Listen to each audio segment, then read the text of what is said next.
It means we're playing in Houghton and not in Marquette. No, it's good. It's what you play for. If you look at it last week, I think there was one upset. Home ice means a great deal. Playing our support that we've gotten here, our family that we've had here, has just grown and grown and grown. This year, they've carried us through an awful lot. So it means a great deal to share this opportunity with them for sure. We have a UP matchup again here. You faced Northern now 4 times this season and have a 3-1 record against them, with the one loss being in overtime. Does this winner-take-all single-game elimination change how you're going to prep for them at all? No. No, it's just try to win a hockey game. How you know this team so well, they know you so well. Is there a lot of thought process going into the fact, or is the thinking going in that adjustments will be made at and during the game, because knowing that they're going to try stuff and maybe you're going to try stuff to try to throw the other one off? Yeah, but I mean, you can't change too much who you are. You can. We are what we are. They're based around a certain identity. What impresses me about them, first of all, it's common knowledge. I picked them to win the league this year. I have an incredible amount of respect for the talent level of that team. Offensively explosive. Now they're doing a really good job of offense. Is coming off of some defensive play. They're getting some buy-in and to that aspect of the game, which has, in my opinion, has made them a better team in the second half. 7 on the penalty kill, which is much improved statistically over the first half of the year. And they've scored, I think, 34 goals in their last 6 hockey games. I mean, that's no easy feat in league play. It's no easy feat. So they're a good hockey team. There'll be constant adjustments, but still the identity of who both teams are is still, we're based on the goaltender on out, and they're based from their forwards on back. Coach, talk about how this stretch of games in the last month or so prepared you for this game. We've gone through, again, there's such parity in our league, but we've gone through, if you look at I guess we had to go through everybody at some point, but we started with St. Thomas, we ended with St. Thomas. Obviously, their record, I think they were 500, maybe a little bit over, maybe just under 500. Hard to play against. We ended the last probably 4 weeks or 3 weeks anyways. We had, I think, Northern, Bemidji. So Northern, who's much improved. Bemidji, who was in the top 4. Bowling Green, who was second. We were chasing them at the time, and then Mankato. So we've had to go through the heat of it. But again, I think every league and every venue, we played at Ferris in the second half of the year. No, not an easy thing to do. We didn't get them at home this year. We played them 3 times on the road. So we've had to play hockey. And the other side of it, a year ago, I think we might have had the playoffs locked up with a month left, like knowing that we were going to get home ice a year ago with a month left. There was that much separation, I think, between upper and lower in the standings. And I think there were a lot of distractions a year ago that crept in. We were getting closely followed by a lot of NHL teams. We had a lot of guys end up signing, but a lot of distractions. Whereas this year, we were playing for a championship right to the last week of the regular season, and then you're right into the playoffs and having to win a series. So, the distractions, if anything this year, it'd be more trying to give a mental break, because we haven't had that mental break. We've been us and Mankato have been grinding it out back and forth for quite some time. And then we have to go back to a really good St. Thomas team again. So I think it's mental as much as anything, and you hope that the guys are energized and can maintain their focus. But our focus for the last couple of weeks has been try to handle the just the recovery stage of it and the relief stage of it, and So. Penny Halas has been more or less a staple now for NMU, who's been a revolving door for goalies over the past couple of years since Stolpen left. He's not a Richter finalist like Blake is, but he can definitely bail them out of a game. Is there things you need to watch out for him versus previous goalies in terms of, since they're not a really big defense first team? Well, they are now a defense first team. They've gotten their defense is healthy, and their forwards are helping out a great deal. They're not pulling and flying like they have been in the past.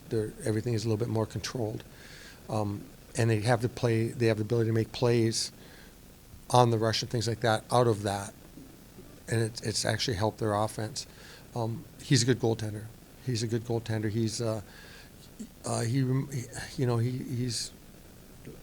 kind of a little bit. He reminds me a little bit of Dryden McKay when Dryden McKay played in Madison.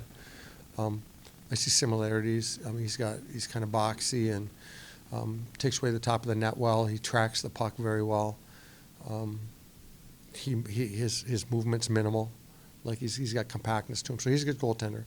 You got to find ways to get pucks by him. You know, it's not going to be easy, but they have to find ways to get pucks by our guy as well. So, I mean, it's going to be a good hockey game. We expect a really good hockey game with two really good teams, and it should be a lot of fun. I'm glad it's here, and our people are going to get to enjoy it. Going to get to enjoy it. So. Coach, you were talking about how they have 6 guys over 20 points on their team, and they've gone to right now 36. I've asked this to you before many times, and I think I know what your answer is, but is there much concentration prepping for a team like Northern Michigan when they have specific guys that are, and a lot of specific guys that can really, put the puck in the net and create things offensively? Well, you can't really match because you're matching you're matching basically 3 lines, and not to say that their fourth line can't contribute to whichever their fourth line is. They're deep offensively. They're deep offensively, and we have to do a job against them and handle them. We know how we have to play, and how effective we are will be dictated by our ability to execute and their ability to execute. It's one game. One game, anything can happen in one game. So they have another guy. They have another forward in there that's got 19 points. Is that Kalela or Kiefer? One of them's got 19 points. So they're basically 7 20-point guys. Potent offense in our league. Potent offense. They're where are they in the country offensively? 8th, I think, total goals. I think offensively they're 8th. I think they're 13th or 12th on the power play in the country. The power play, special teams, is going to be huge. How the officials are going to call the game is going to be huge. Northern likes to be on the power play. They like to draw penalties. Hopefully the officials have the ability to differentiate what's legit and what's not. That'll be a big part of the game as well in a one-game deal. Coach, we've seen such growth out of Soretsky, out of Ashbrook, out of Works in the second half, and they've really come together as a line, as we saw against St. Thomas. Talk a little bit about what the 3 of them do well together. Well, I think with Parker and Tristan, it's survival for them. I think the game's got really real for them because they, like all of us as we get older, you tend to focus a little more on the important things in life, and they're focusing more on the important things in hockey, and it's paying dividends for them. They're trying to extend their hockey careers, and they know that 8-9 points isn't going to on the year, and with the analytical information that people have access to that are going to hire them for employment, they had to put something up that. And again, with that, what I like to recognize is that they've played more. They played the way that we'd like them to play in doing that. Play the way that we feel is important for them to have success. They're playing the way that we've sold to them will give them success. Where many people will cheat to try to create those points that they need. They'll cheat, and they ultimately don't get more points, and it ultimately hurts your overall team dynamic and your production, offensively and defensively. But they've gotten more so, gained confidence, and there's talent level. There's no smarter hockey player on our team than Parker Suretsky. There's probably no more pure scorer than Tristan, and there's no one that plays with harder skill than Worksy. It's a great combination between them. They've got a setup man, they've got a grinder, and they've got a finisher, and then they've got some overlap in those capabilities now amongst them because they're paying more attention to their complete game, and it's really helped us. Parker Suretsky's play on defense has really helped us. It gives us that offensive, as he's improved defensively and gained confidence, it's given us that offensive burst at any time. And if he's really feeling good in a hockey game, he can be a difference in a hockey game. So we've had a lot of things happen. I do believe Trevor Russell's going to be back available to us this weekend. That's a big deal for us. That's a big deal for us because he went out early in the year. I don't know when we played Mankato. I don't know, second week in November, whatever it was, and he went out the second game of that and has been out since. And he had 4 goals at that time. He was, and that still leads our team. I think that on defense, I believe that Crespi has 4 goals, and he has 4 goals. I mean, so in whatever games he's played, 8 maybe. What's he played? 6? 14. He's played 14 games. Thanksgiving. Oh, Thanksgiving. Okay, so we had plenty of games in by then, and but he's in 14 games. He has 4 goals, so you can see his value to us. And as we approach the end of the season here, we look back on player development.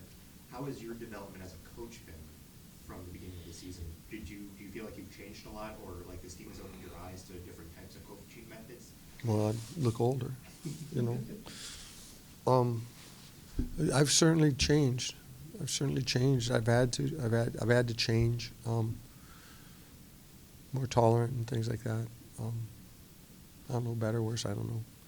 I think what we always strive to do is, what my goal always is with the hockey team is for myself and our staff to become less and the team become more. If you get to the point where the team is managing the team's involved in game preparation as they are, the team's involved in the monitoring the team. When that's happening, you have to put your ego aside and stay out of it. And it happened early this year by necessity because I felt that if I interjected too much, and that's what I've learned, if I interjected too much and tried to force this group to do it my way, like I said with Parker and Tristan, they've done it the way we like. If I'm holding them accountable and being a pain in their backside all the time, then enough is enough. They'd tune you out. So it's what we always try. When you say change, you always try to find an element that works. Sometimes it's with a cattle prong, and sometimes it's with a pat in the back. Punishment, reward. Ultimately you can get a immediate response with punishment. Ultimately, you can get an immediate response with reward. But you're never going to get a lasting response unless there's respect from their heart. It doesn't have to be like. They don't have to like us or things, but they have to have respect. And through that respect comes the communication that allows the group to grow, if I'm answering your question. So every year is you're seeking that resolution somehow, and it's different every year. So better, worse, whatever. But we were able to find something this year, and I will certainly say this year I've been much less, much simpler,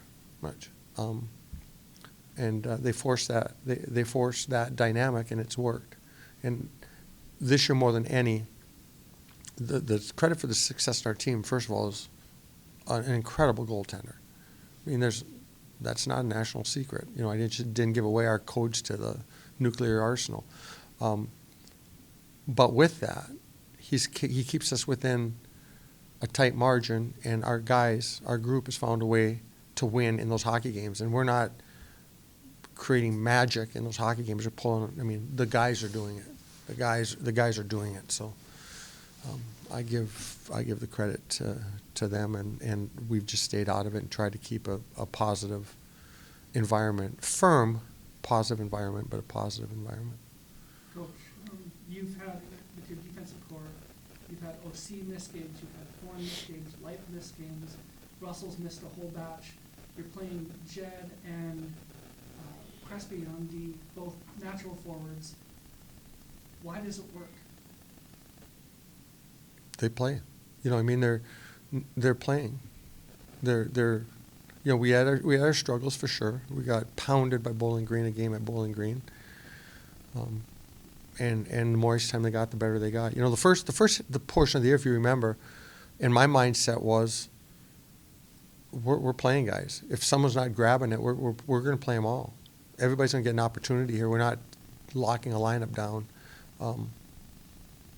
just because of who we are, you know, who we think a guy is or what. You lose a lot of games on potential. You lose a lot of games on, hey, this guy's going to be really good. I think he's ready to. You lose a lot of games on potential. You have to reward those who are playing. There's not a guy on our team that didn't play at some point this year. And most got multiple games before we finally settled in the second half as to what we were doing. And there was experimentation on D forced with injuries to big players. You know, so and they performed and they grew, and Jed Piella is a phenomenal hockey player. I mean, tremendous hockey player, tremendous individual, but tremendous hockey player. Crespo can dominate a game now. You know, Thorne's given us, you know, he's been a really good player for us. He's going to, you know, a couple points, I think, away from 20 points, which is a great year for a defenseman. And very little of this stuff has come on the power play. Very little has come on the power play. So, I mean, if our power play was at the extent of Northern Michigan's, we'd have the 36 points, 38 points, you know, right down the list. Logan Piella would be at 34 points, you know, but it hasn't. So we do it a different way. The amount of growth this year from the team as a whole has been pretty astounding. You've already talked about Parker and Tristan, but then you have players like Jed working his way into the lineup, Tyrone working his way into getting minutes, freshmen like Orr and Rasmussen being staples now. How important or how rewarding has it been for you as a coach to see such growth from your team?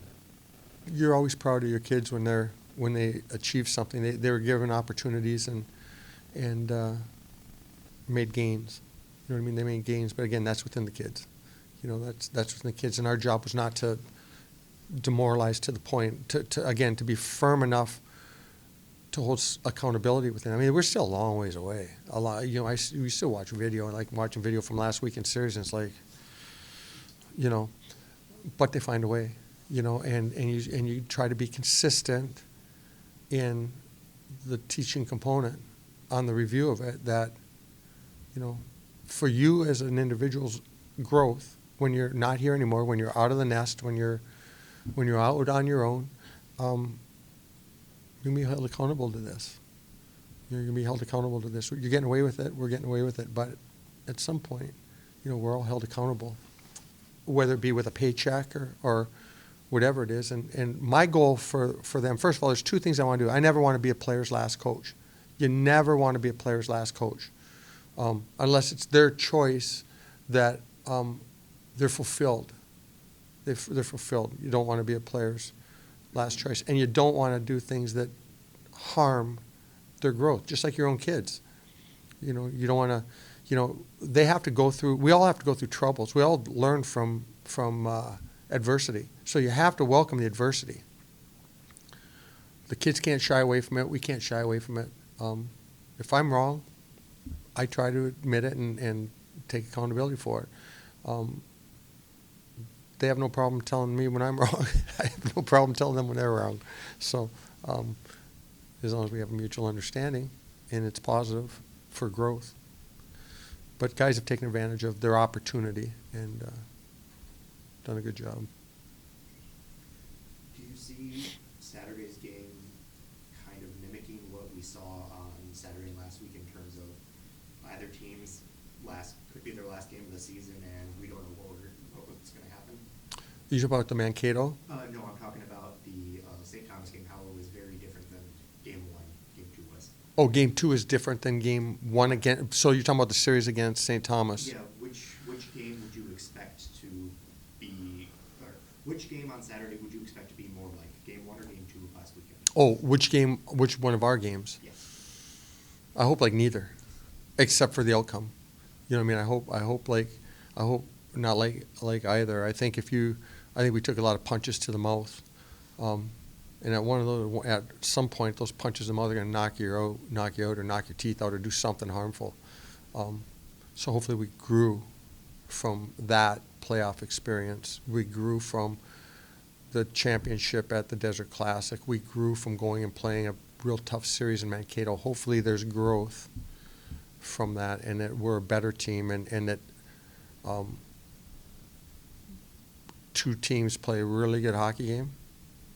I'm most concerned with our team playing a really good hockey game, and letting the best team on the ice win. We don't want to beat ourselves. So, I mean, we don't want to beat ourselves. You're looking for, at this stage of the year, I thought we made a lot of mistakes last week, and we addressed it on video, that at this stage of the year, you would hope you don't make, because we got through it last week, and not always going to get through it. I mean, not always going to get through it. Somebody could fall asleep with a cigarette in their mouth in bed and got through it, but at some point, the house might burn down.